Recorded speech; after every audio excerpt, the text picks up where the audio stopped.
নমস্কার, আমি রমা। আমার এই ছোট্ট চ্যানেলে সবাইকে স্বাগত। আজকে বানাচ্ছি নিরামিষ কলমি শাকের ভাজা।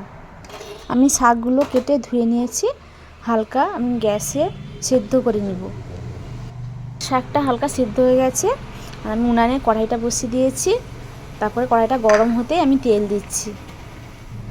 এখানে নিয়েছি কাঁচা লঙ্কা, শুকনো লঙ্কা, জিরে, 5 ফোড়ন।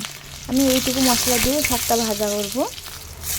এরপরে আমি সেদ্ধ শাকগুলো দিয়ে 5 মিনিট মতো ভাজবো।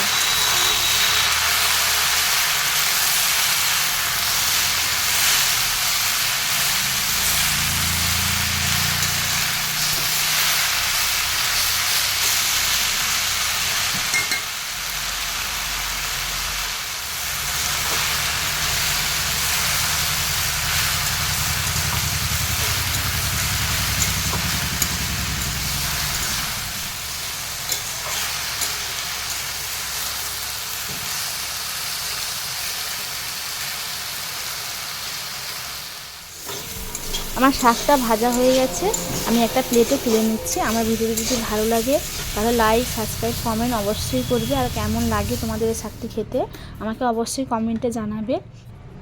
অবশ্যই পাশে থাকা বেল আইকনটি প্রেস করে দিবে পরবর্তী নতুন ভিডিওর আপডেট করার জন্য। আজকের মতো টাটা।